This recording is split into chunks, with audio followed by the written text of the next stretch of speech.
സ്വാഗതം. അപ്പൊ എന്റെ കയ്യിൽ കണ്ടോ ഫസ്റ്റത്തെ വിഷു കൈനീട്ടം വരാൻ തുടങ്ങിയിട്ടുണ്ട്. അപ്പൊ നമ്മൾക്ക് ഇത് എങ്ങനെയാ വന്നേന്നല്ലേ നിങ്ങൾക്കൊരു ഡൗട്ട്. ഇത് ഓൺലൈൻസിലെ കസ്റ്റമേഴ്സിന്റെ ആണ് ഈ ക്യാഷ് വന്നിട്ടുള്ളത്. അപ്പൊ നമ്മള് ഫസ്റ്റത്തെ കൈനീട്ടായത് കാരണം തന്നെ ഇത് നമ്മൾ എന്ത് ചെയ്തു, ATM എടുത്തു. അപ്പൊ അത് ഇങ്ങനെ വന്നേന്നല്ലേ നിങ്ങൾ ആലോചിക്കുന്നത്. ഇതാ കണ്ടോ, ഇതേപോലെയുള്ള ഡ്രസ്സസ് നമ്മൾ സ്റ്റിച്ച് ചെയ്തിട്ട് അവർക്ക് കൊടുത്തപ്പോഴാണ് നമുക്ക് ഈ കൈനീട്ടം വന്നിട്ടുള്ളത്. അപ്പൊ ഇത് പുതിയതായിട്ട് നമ്മള് സ്റ്റിച്ചിങ് ചെയ്തിട്ട് വെച്ചിട്ടുള്ളതാണ്. അപ്പൊ ഒത്തിരി പേര് നമ്മളോട് ചോദിച്ചിട്ടുണ്ടായിരുന്നു, മാം എങ്ങനെയാണ് സെയിൽസ് നടത്തുന്നത്, വീട്ടിലിരുന്ന് നമുക്ക് സെയിൽ ഇല്ല. അപ്പൊ ഞാൻ ഓപ്പൺ ആയിട്ട് നിങ്ങളുടെ അടുത്ത് പറയട്ടെ, നമ്മൾക്ക് വരുന്നത് ഓൺലൈൻ കസ്റ്റമേഴ്സ് ആണ് ഏറ്റവും കൂടുതൽ വരുന്നത്. ഓഫ്ലൈൻ കസ്റ്റമേഴ്സ് വളരെ കുറവാണ്. കാരണം എന്ന് വെച്ചാൽ നമ്മളെ ഫ്രണ്ട്സ് ആണെങ്കിലും റിലേറ്റീവ്സ് ആണെങ്കിലും നമ്മളെ കയ്യിൽ നിന്ന് വാങ്ങിക്കുമ്പോ അവർക്കൊരു മടിയായിരിക്കും. അവര് നമ്മളെ കയ്യിൽ നിന്ന് അല്ലാണ്ട് വേറൊരാളെ കയ്യിൽ നിന്നായിരിക്കും 100% വാങ്ങിക്കുന്നത്. അവര് വാങ്ങിച്ചതിന് ശേഷം എന്തെങ്കിലും ടൈറ്റ് ആക്കാനോ അല്ലെങ്കിൽ ഇറക്കം കുറയ്ക്കാനൊക്കെയാണ് നമ്മളുടെ അടുത്ത് കൊണ്ടുതരുന്നത്. നിങ്ങൾക്ക് അങ്ങനത്തെ ഇഷ്യൂസ് ഉണ്ടായിട്ടുണ്ടോ? എനിക്ക് സ്റ്റാർട്ടിങ്ങിൽ ഒത്തിരി പേര് അങ്ങനെ ചെയ്തിട്ടുണ്ടായിരുന്നു. പിന്നെ ഞാൻ അത് താൽക്കാലികമായിട്ട് നിർത്തി വെച്ചു. ഞാൻ പറഞ്ഞു, ഞാൻ ഷേപ്പ് ചെയ്ത് കൊടുക്കുന്നില്ല, കട്ടിങ് ഒന്നും ചെയ്ത് കൊടുക്കുന്നില്ല. കാരണം എന്താന്ന് വെച്ചാൽ അവര് നമ്മളെയും കാട്ടി കൂടുതലായിട്ട് പൈസ കൊടുത്തിട്ട് അവര് വാങ്ങിക്കും. എന്നിട്ട് പിന്നെ നമ്മളെ എടുത്ത് കൊണ്ടുവന്നിട്ട് പറയും സ്റ്റിച്ചിങ് അഴിച്ചിട്ട് ഷേപ്പ് ചെയ്ത് തരുമോ. അപ്പൊ അവർക്ക് നമ്മളെ വിശ്വാസമായിരിക്കും. ഫസ്റ്റ് നമ്മളുടെ വിശ്വാസമേ ഉണ്ടാവില്ല. എത്ര പേർക്ക് ഇങ്ങനത്തെ അനുഭവം ഉണ്ടായിട്ടുണ്ട്? എനിക്ക് ഒത്തിരി തവണ ഉണ്ടായിട്ടുണ്ട്. ഇപ്പോഴും നടന്നുകൊണ്ടിരിക്കുന്ന ഒരു കാര്യമാണ്. അപ്പൊ നിങ്ങളുടെ ഫ്രണ്ട്സിനെയോ അല്ലെങ്കിൽ റിലേറ്റീവ്സിനെയോ ഒക്കെ കണ്ടുകൊണ്ട് ബിസിനസ് ആരംഭിക്കരുത്. നമുക്ക് വലിയ ഓൺലൈൻ പ്ലാറ്റ്ഫോം ഒരുക്കിയിട്ടുണ്ട്. അപ്പൊ ഓൺലൈൻ പ്ലാറ്റ്ഫോം കൂടെ നിങ്ങള് പോസ്റ്റ് ചെയ്യാം. അപ്പൊ നിങ്ങളെ ഇഷ്ടപ്പെടുന്ന കസ്റ്റമേഴ്സ് നമ്മുടെ കയ്യിൽ നിന്ന് വാങ്ങിക്കുന്നതായിരിക്കും. ഒത്തിരി കസ്റ്റമേഴ്സ് ഉണ്ട്. അപ്പൊ നമ്മളുടെ ഇങ്ങനെയൊക്കെ നമ്മൾ ചെയ്ത് കൊടുത്തിട്ടുണ്ടെങ്കിൽ അവർ നമ്മളെ കയ്യിൽ നിന്ന് 100% വാങ്ങിക്കുന്നതായിരിക്കും. എനിക്ക് അങ്ങനത്തെ ഒത്തിരി കസ്റ്റമേഴ്സ് ഉണ്ട്. അത് കാരണം തന്നെ നല്ല ഹാപ്പി ആയിട്ട് പോയിക്കൊണ്ടിരിക്കുന്നു. അത് ഇന്ന് നമ്മൾ ചെയ്തിട്ടുള്ളത് ഒരു ധാവണി സെറ്റ് ആണ് ചെയ്തിട്ടുള്ളത്. ഇതിൽ നമ്മൾ കൊടുത്തിട്ടുള്ളത് ഈ പ്രാവശ്യം നമ്മള് സ്റ്റിച്ച് ചെയ്തിട്ടുള്ള ബ്ലൗസ് ആണ് കൊടുക്കുന്നത്. അപ്പൊ നമ്മള് പ്രിൻസസ് കട്ട് ബ്ലൗസസിലാണ് സ്റ്റിച്ച് ചെയ്തിട്ടുള്ളത്. വരുന്നത് റൗണ്ട് നെക്ക് ആണ്. അപ്പൊ നമ്മൾ ഇതിന്റെ ഉള്ളില് ലൈനിങ് എല്ലാം അറ്റാച്ച് ചെയ്തിട്ടാണ് ചെയ്തിട്ടുള്ളത്. ഇവിടെ ഒരു ചെറിയ പഫ് വരുന്നുണ്ട്. ആക്ച്വലി നമ്മളുടെ ബൊമ്മയ്ക്ക് ഇട്ടത് കൊടുത്ത കാരണം അതിങ്ങനെ താഴേക്ക് നിൽക്കുകയാണ്. ആക്ച്വലി ഇത് ഇങ്ങനെ പഫ് ഒക്കെ വരുന്ന ടൈപ്സിലുള്ളതാണ്.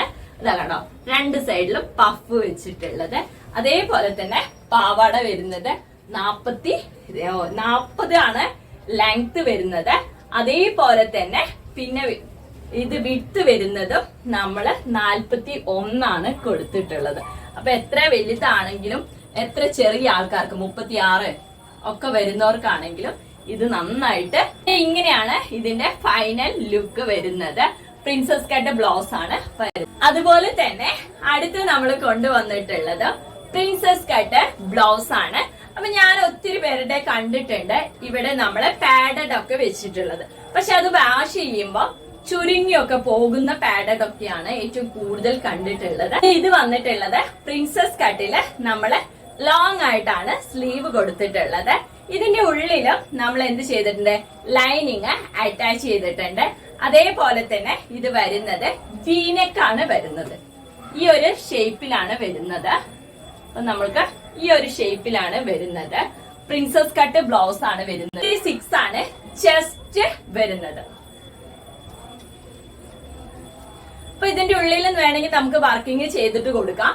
നാളെ കാണുമ്പോ വേറൊരു ബ്ലൗസ് നമ്മൾ മൾട്ടി കളേഴ്സിൽ വർക്ക് ചെയ്തിട്ടും കൂടെ വരുന്നുണ്ട് കേട്ടോ. അപ്പൊ ഇതിന്റെയൊക്കെ സ്റ്റാർട്ടിങ് റേറ്റ് സ്റ്റിച്ചിങ് ബ്ലൗസ് നമ്മളിപ്പോ കൊടുക്കുന്നത്. പ്രിൻസസ് കട്ട് ബ്ലൗസ് അവൈലബിൾ ആണ്. ഫുള്ളി സ്റ്റിച്ചഡ് ആയിട്ടാണ് നമ്മൾ കൊടുക്കുന്നത്. ഇങ്ങനെയാണ് അതിന്റെ ഫൈനൽ ലുക്ക് വരുന്നത് കേട്ടോ. ഇതാണ് പ്രിൻസസ് കട്ട് ബ്ലൗസ്. ഇത് നമുക്ക് വന്നിട്ടുള്ള വിഷുവിന്റെ പരമായിട്ടുള്ളതാണ്. ഇതാ മയിൽപീലിയാണ് വന്നിട്ടുള്ളത്. ഇതും പ്രിൻസസ് കട്ട് ബ്ലൗസ് ആണ് വന്നിട്ടുള്ളത്. 36 ആണ് ചെസ്റ്റ് വന്നിട്ടുള്ളത് കേട്ടോ. ഫുൾ സ്ലീവ് ആണ് ഈ പ്രാവശ്യം കൊടുത്തിട്ടുള്ളത്. കാരണം ഒത്തിരി കസ്റ്റമേഴ്സ് നമ്മളെ അടുത്ത് പറയുന്നുണ്ട് ഫുൾ സ്ലീവിനാണ് പറയുന്നത് കേട്ടോ. പാഡഡ് അല്ലാത്ത ടൈപ്സ് ആണ് കേട്ടോ. പാഡഡ് നമുക്ക് യൂസ് ചെയ്യുകയാണെങ്കിൽ ബ്രാ യൂസ് ചെയ്താൽ മതി. അപ്പം ഇതാണ് നമ്മളുടെ വിഷുവിനേക്ക് ഉള്ളത്. അപ്പൊ നിങ്ങൾക്ക് ഈ കളക്ഷൻസ് ഒക്കെ വാങ്ങിക്കാവുന്നതാണ്. നമ്മൾ ഫുള്ളി സ്റ്റിച്ചഡ് ആയിട്ടാണ് ഈ പ്രാവശ്യം കൊടുക്കുന്നത്. കസ്റ്റമർ ബുക്കിംഗ് ചെയ്യുമ്പോൾ തന്നെ 2 days കൊണ്ട് തന്നെ അവരുടെ പ്രോഡക്റ്റ് നമ്മൾ സ്റ്റിച്ച് ചെയ്ത് കൊടുക്കുന്നതായിരിക്കും. എല്ലാവരും കൊടുക്കുന്നത് സെമി സ്റ്റിച്ചഡ് ആയിട്ടുള്ള മെറ്റീരിയൽസ് ആണ്. ബ്ലൗസ് സ്റ്റിച്ച് ചെയ്യണമെങ്കിൽ എല്ലാവർക്കും അറിയാം 800, 1000, 700 ഒക്കെയാണ് റേറ്റ്. ഡിഫറെന്റ് ആയിട്ടുള്ള റേറ്റ് കാര്യങ്ങളൊക്കെയാണ് വരുന്നത്. അപ്പൊ നമ്മളുടെ അടുത്ത് അവൈലബിൾ ആണ്. സ്റ്റിച്ചഡ് ആയിട്ടുള്ളതാണ് നിങ്ങളുടെ മുന്നിലേക്ക് വരുന്നത് കേട്ടോ. അപ്പൊ അതുപോലെ തന്നെ നിങ്ങൾക്ക് സ്ക്രീനിൽ കാണുന്ന നമ്പർ ആയിട്ട് ബുക്കിംഗ് ചെയ്യാവുന്നതാണ്. അപ്പൊ ഡൽഹിന്റെ പുറത്തുള്ളവർക്ക് വിഷുവിന്റെ ബുക്കിംഗ് നമ്മൾ ക്ലോസ് ചെയ്യുന്നത് ഏപ്രിൽ മാസം 7-ാം തീയതിയാണ് നമ്മൾ ബുക്കിംഗ് ക്ലോസ് ചെയ്യുന്നത്. അപ്പോൾ നിങ്ങൾക്ക് പെട്ടെന്ന് തന്നെ സ്ക്രീനിൽ കാണുന്ന നമ്പർ ആയിട്ട് കോൺടാക്ട് ചെയ്യാവുന്നതാണ്. ഇതെല്ലാം അവൈലബിൾ ആണ് നമ്മളുടെ അടുത്ത്. അതും നിങ്ങൾ പറയുന്ന മോഡൽസിൽ നമ്മൾ സ്റ്റിച്ച് ചെയ്ത് തരുന്നതായിരിക്കും. അപ്പൊ റേറ്റ് ഒക്കെ എത്രയാന്നല്ലേ? വളരെ റേറ്റ് കുറവാണ്. റേറ്റ് അറിയണമെങ്കിൽ എന്ത് ചെയ്യണം? വാട്സ്ആപ്പ് നമ്പറിലേക്ക് ഒരു മെസ്സേജ് സെൻഡ് ചെയ്താൽ മതി കേട്ടോ. അപ്പം എല്ലാവർക്കും നല്ലൊരു ദിവസം ആശംസിച്ചു. Bye bye.